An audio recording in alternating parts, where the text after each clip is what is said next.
Last week we talked about sexual predators, mainly focusing on Regulus. This week we're also talking about a different sexual predator, that is of course Capella, who randomly, for some unknown reason, started massaging Crucia's breasts with her feet. And I know some of you in the audience are definitely into that. Also, when Capella was given this weird smirk, the only thing I could think of was Megaman's weird smirk. I definitely think they have the same energy. Anyways, moving on to more important topics. For those that do not know, yesterday and today, a rezero short was released, which goes over Aldebrand's background. There was some very important content that was released in anime format, and you need to watch the episode. If you haven't watched it yet, you can check my pinned comment, but I'm going to talk about it very briefly. In the episode, Aldebrand explains why he calls Subaru bro. We find out that Aldebrand has also been summoned to the rezero world, and he's been in Lagunica for 19 years. Subaru and Aldebrand are both from Japan. By the way, Subaru and Aldebrand both have black eyes, they both have black hair, and they both have the same height. Not only that, when Aldebrand is talking to Beatrice, he states that Beatrice should look after Subaru and uses the word Biako, which is Subaru's nickname for Beatrice. This of course gives a negative reaction because Beatrice states that the only person that can speak and use that nickname is Subaru. Now, Aldebrand then responds in the ending credits by saying he knows that all too well, which again gives this ominous vibes. Who exactly is Aldebrand? He's also from Earth. He's also from Japan. So what is going on with Aldebrand? So I'm not going to go into any more detail, but you should go watch the episode.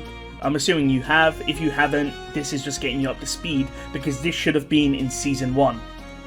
So when the episode resumes, we're back with the sexual predator. And some people are of course wondering, is it Regulus who stripped Emilia naked? The answer is no. It was actually this blonde woman who made Emilia naked. It wasn't actually Regulus. So you don't need to worry, Emilia's purity is still there. We finally get Subaru with Gluttony, and Subaru's of course gonna jump in, but he gets stopped by Julius. And again, this is good, because Julius is going to take care of the situation himself. However, I feel like Julius is just violating Subaru for no reason. He calls Subaru a little girl user. Like, I understand they can't use each other's names, but why did Julius come up with that nickname? Why not something else? Like, you know, failed knight or wannabe knight. Why does he have to call him little girl user? So the main thing about this episode was the introduction of Capella, the Sin Archbishop of Lust. Again, I can understand that most people are probably like, what is going on?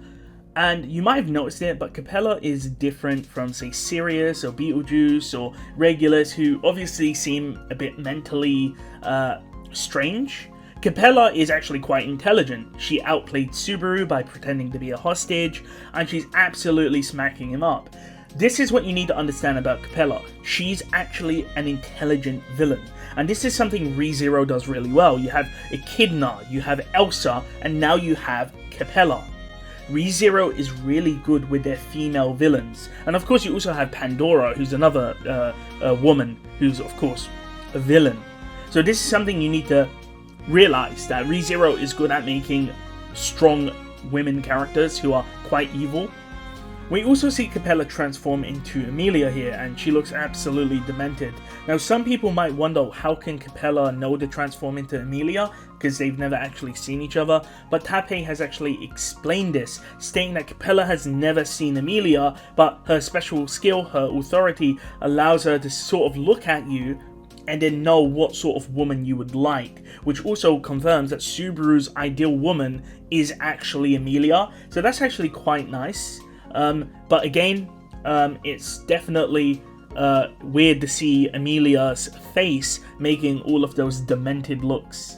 I'm also wondering if Capella will become as popular as Echidna, because she can essentially be whatever waifu you want, because she can literally transform into anyone that she wants, or if you're into like furry stuff, she can actually transform into like dragons and stuff.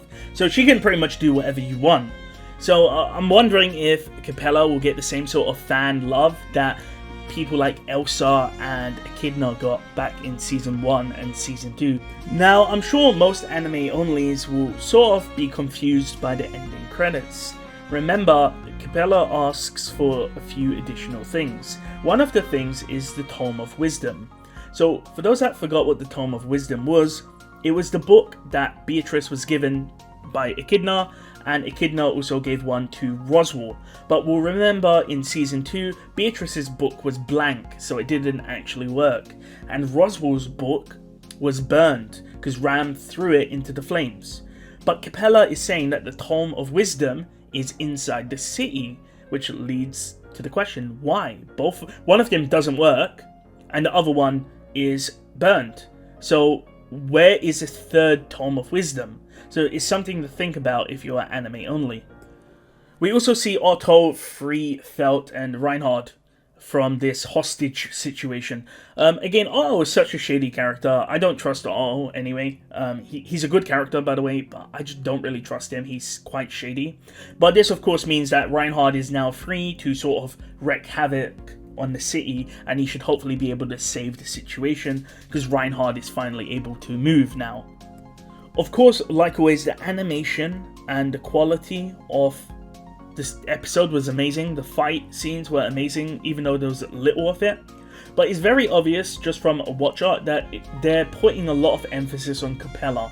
Capella is supposed to be the centerpiece, which is supposed to wrap up this sort of season, this attack arc.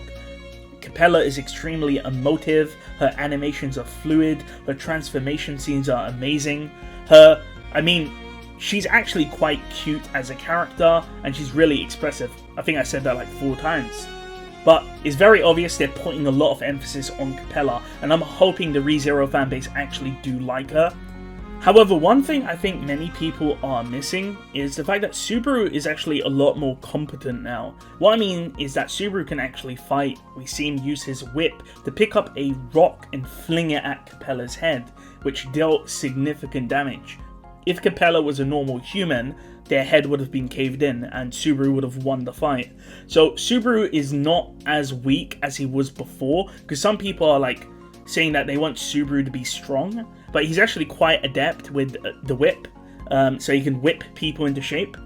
So there's that one aspect. Of course, Subaru's never going to be brokenly overpowered like Reinhard, but we are seeing that he is making an effort to become stronger. And let's not mention that Subaru's leg got torn off, so I'm wondering if he's going to die afterwards so he can get his leg back. Not only that, Subaru was infected with the dragon blood, same with Krush, and they're both screaming in agony.